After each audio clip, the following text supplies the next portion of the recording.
Salut les devins, c'est Seikyo. Je voudrais vous parler aujourd'hui du chapitre numéro 71 de Dragon Ball Super, mais en fait ça parle aussi de la suite d'une certaine manière, voire même de manière très certaine, étant donné que je pense que dans cet arc, on va avoir toutes les 10 minutes un nouveau guerrier le plus puissant de l'univers. En tout cas, ça m'a l'air bien parti pour. Déjà, on en a quelques preuves parce qu'on ne sait pas réellement si Granola l'est pour de bon. Techniquement dans les termes, on dirait un truc d'avocat, Torombo qui dit oui mais à exception des dieux, mais vu que Goku et Vegeta exploitent du ki divin, est-ce qu'on les considère comme dieux, pas dieux, etc. Déjà on sait pas, par rapport à Goku et Vegeta on va avoir la réponse très sûrement dans le chapitre numéro 72, dont les premières pages brouillons et spoilers sortiront la semaine prochaine. D'ailleurs restez bien à l'affût car il se peut qu'un live soit lancé à l'horizon de ces spoils-là, avec un invité en plus qui nous rejoindra, qui j'espère vous plaira. Ça sera la 2e ou 3e fois qu'il passe sur la chaîne, un truc comme ça, on se voit que très rarement en tout cas, donc ça me fera réellement plaisir qu'il puisse se joindre à nous une nouvelle fois. En tout cas, je pense que si en plus on y ajoute les magouilles de Freezer, le Broly qui est en train de se dorer la pilule avec Shirei sur on ne sait quelle planète, mais qui devrait être bientôt lié à l'histoire, et on va en reparler bientôt de Broly si vous le voulez bien, car il est fort probable que les questions qui ont été posées à Zunu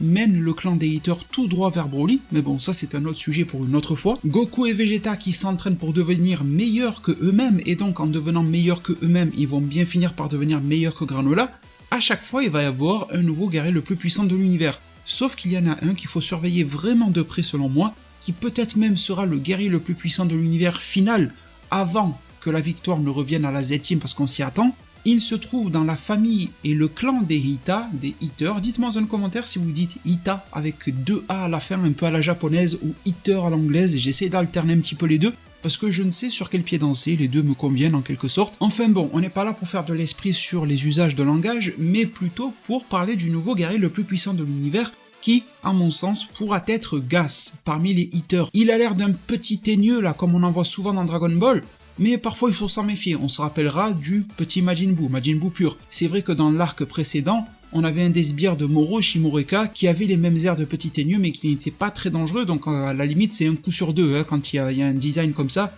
un coup il vaut rien, un coup il est dangereux, et cette fois-ci c'est sûrement la bonne. Déjà parce que ce personnage a de grosses prédispositions, et vis-à-vis de ça, j'aimerais que ça soit expliqué, même si j'y crois pas trop, pourquoi n'a-t-il pas pu être recruté pour le tournoi du pouvoir. On a été retapé Freezer dans le royaume des morts qui est plus que méchant, pourquoi pas forcer Gas à y participer en l'éloignant du reste du groupe des Hita pour pas qu'il y ait de manigance. Il me semble que c'était faisable, surtout que c'était pour sa propre survie. Il y avait bien sûr une notion de cohésion à l'intérieur de la Z-Team, mais bon, un surplus démentiel de puissance, par rapport à la cohésion, ça peut quand même faire une grosse différence, surtout que la cohésion, on ne l'a guère vu au tournoi du pouvoir, d'ailleurs ils se sont tous dispersés dès que le tournoi a commencé. Enfin bon, Gas c'est le guerrier le plus puissant de l'univers, en tout cas prochainement, pas maintenant. Je pense qu'on nous a mis sur la piste, en tout cas pas mal. Dès le départ, on nous a dit que c'était le plus puissant de leur groupe. Après, être le plus puissant d'un groupe ne veut pas dire être puissant par rapport à la Z-Team, on est d'accord, mais déjà c'était un bon point d'avance. Ensuite, lorsque Granola est venu faire un petit peu du zèle chez les Hita, eh bien c'est Gas qui a mis un terme à cette action-là, il a mis un petit coup dans les genoux, un truc comme ça, il l'a clairement démonté. Mais bon, Granola ne valait pas grand-chose à ce moment-là, encore que lorsqu'il s'est battu face au 7-3, il a fait preuve de belle habilité de mouvement, et de belles habilités de sniping, qu'il n'a pas pu utiliser face à Gas, il n'en a pas eu le temps. Ensuite on a eu d'autres indices, lorsque Granola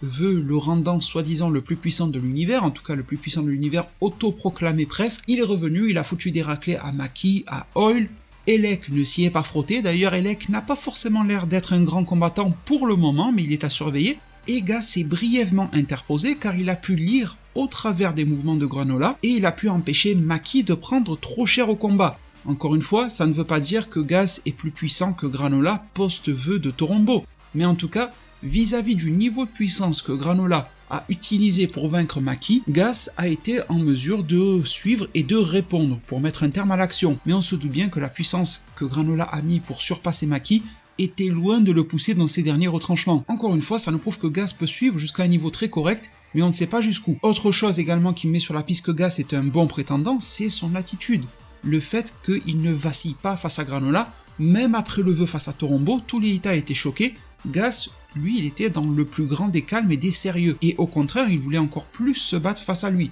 Alors parfois, et ça nous arrive dans la vraie vie, on peut être déterminé à faire des choses qui clairement nous dépassent. C'est peut-être le cas de ce fameux Gas, mais en tout cas, quand l'on est serein face à une action, c'est peut-être pas toujours que l'on a estimé, à juste titre, que l'on pouvait y arriver. Encore une fois, on pourrait se demander quel type de pouvoir ce Gas nous cache déjà à l'heure d'aujourd'hui. En tout cas, pour le moment, power-up il n'y a pas, et Gas fait déjà beaucoup de preuves jusqu'à dans le dernier chapitre de Dragon Ball Super en date, le numéro 71, dans lequel Gas fait part à Elec, le chef de sa fratrie d'une certaine manière, qu'il aurait énormément voulu se confronter à Granola post-vœu de Torombo, qui n'en avait pas peur et qui se sentait capable. Chose à laquelle Elec va répondre de manière très importante, et c'est important de voir ce que dit Elec étant donné qu'il a plus de recul sûrement que Gas sur la situation. Il lui dit qu'il ne doute pas qu'il aurait pu faire de belles preuves face à Granola, qu'il aurait peut-être même pu gagner, mais qu'il n'en a pas la certitude et qu'il voulait lui éviter le pire des cas, qu'il n'a pas envie de perdre son frère Gas. Donc pour Elec, en résumé, même après le vœu que Granola a formulé, Gas aurait peut-être pu gagner, mais malgré tout c'est 50-50, ça aurait été difficile pour Elec de trancher, et s'il a fait en sorte que Gas n'intervienne pas, c'est tout de même qu'il a privilégié l'hypothèse dans laquelle Gas pourrait se faire tuer. Après tout, c'est quand même un dragon sacré qui a exaucé le vœu, et l'autre gars en face a perdu à peu près 150 ans de sa vie. C'est pas rien non plus, donc le vœu doit être du sérieux. Malgré tout, ce même chapitre nous a donné aussi une piste qui valide le fait que Elec ait voulu rester en arrière et ait voulu préserver Gas, et qu'il a bien fait, car il dit à Gas qu'il est celui qui a le potentiel pour pouvoir atteindre et dépasser Freezer. Sauf que, à ce jour, les informations de Elec et de Gas, et non pas de Maki et de Hall parce qu'ils ont été voir Zuno. Mais les informations que Zuno leur a données, il les avait pas encore données à Elec et Gas au moment où cette discussion a eu lieu, et donc l'information, la dernière en date mise à jour qu'a eu Elec, c'est d'un Freezer forme finale, parce que maintenant Freezer se balade tout le temps sous sa forme finale, mais il n'a pas eu vent de la forme Golden de Freezer. Donc à la vue des propos de Elec, Gas est puissant, mais moins puissant que Freezer forme finale non Golden. C'est beau, c'est louable, mais c'est pas excessif, et surtout relativement à ce que Granola doit être en mesure de faire suite à son vœu, à ce que Goku, Vegeta, Gohan, enfin beaucoup de personnages C17 et compagnie sont capables de faire aujourd'hui. Déjà, même s'il était du niveau de Golden Freezer, ça serait un tout petit peu dépassé. Mais alors sans le Golden, c'était vraiment injouable en fait face à Granola, il avait juste à power up, à utiliser un petit peu plus de ses pouvoirs pour prendre le dessus. Cependant, et dernièrement, pour conclure cette vidéo, les possibilités de power-up sont vastes, multiples et énormes dans cet arc-là, et les hitters sont dans une très belle posture, car à la fin du chapitre 71, ils ont le Dragon Radar. Ils vont aller récupérer les Dragon Ball de Torombo, Dragon Ball qui ne se désactivent pas après un vœu, donc on peut déjà les réutiliser. Goku, Vegeta et Granola vont se taper dessus, on est en pleine nuit, donc ils ne vont pas remarquer les agissements de Maki et Hall, et pourquoi je mets l'emphase sur le fait qu'on est en pleine nuit? Car quand on invoque un dragon,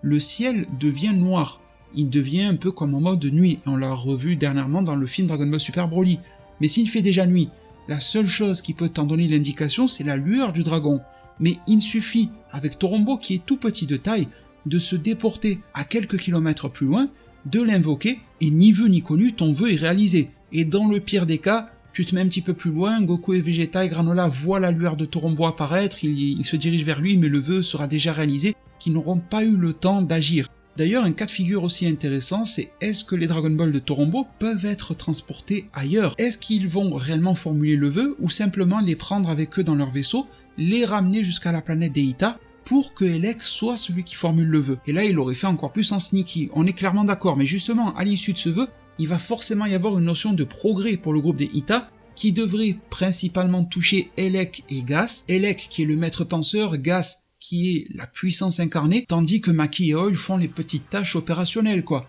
Du coup que ce vœu profite à toute la fratrie, aux 4 que je viens de citer, ou uniquement à Elec et Gas, Gas va power up, sachant que Torombo va sûrement leur demander de sacrifier quelque chose en échange de la réalisation du vœu, et qu'ils sont 4. En étant 4, ils ont probablement encore plus de choses qu'ils peuvent sacrifier auprès de Torombo, en matière d'années de vie, en matière de vie tout court, peut-être qu'il faudra sacrifier une ou deux vies et que Maki et Hall vont y passer. Ils possèdent aussi 7-3. Est-ce que 7-3 peut être considéré comme un sacrifice pour Torombo, vu qu'il est une forme de vie artificielle? Ils ont aussi pas mal de sbires, de chasseurs de tête et tout qui travaillent avec eux ou pour eux, donc ils ont plein de choses qu'ils peuvent sacrifier. Et à l'issue de ce vœu, dont on parlera dans une prochaine vidéo sur quel pourrait être l'intitulé, j'espère que cette vidéo vous plaira, eh bien il y aura sûrement pour conséquence Gas qui va devenir un ennemi extrêmement dangereux, voire le plus puissant de l'univers. D'ailleurs, quelque chose de très dangereux aussi, en plus, en addition de ce vœu, je vous en ai déjà parlé dans la review, c'est que ces deux personnages me font beaucoup penser un duo de démons qu'on a vu dans Dragon Ball After Future, non pas par Toyotaro quand il était amateur,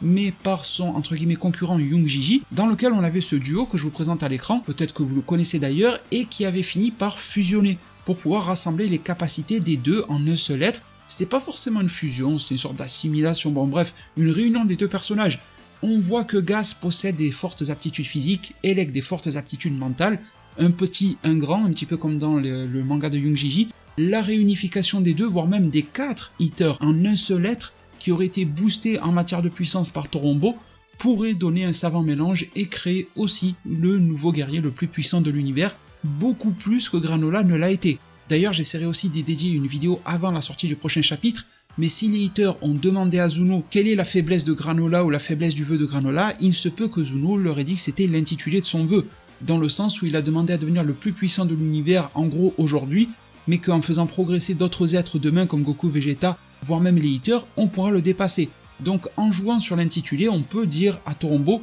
fais de nous, unifie-nous en tant que le guerrier le plus puissant de l'univers à tout jamais. Une fois que tu le dis à tout jamais, tu seras toujours le plus puissant. Et ces 3 mots changent totalement la donne. Forcément que derrière le sacrifice doit être plus grand, mais comme on a 4 êtres qui peuvent chacun faire un sacrifice, ça pourrait jouer dans la balance. Eh bien mes chers devins, on a fait le tour du sujet par rapport à Gas, mais vous avez vu qu'il y a beaucoup de sujets connexes par rapport à ce thème-là, dont on va essayer de se parler sur la chaîne d'ici à ce que les prochains spoilers sortent. En tout cas, on va y revenir dessus, ça c'est clair et net vis-à-vis du prochain live, par rapport aux prochaines sessions de spoilers, de review, etc. On aura toujours l'occasion de remettre le doigt dessus. Je vous remercie, j'espère que cette vidéo vous aura plu, n'hésitez pas à mettre un maximum de pouces bleus si c'est le cas, à vous abonner et activer la cloche, les informations du chapitre 72 vont pas du tout tarder à arriver, si vous souhaitez ne rien rater, eh bien la cloche des notifications vous aidera pour ça. Merci pour tout, prenez tous extrêmement bien soin de votre futur, et à plus pour de prochains arts divinatoires.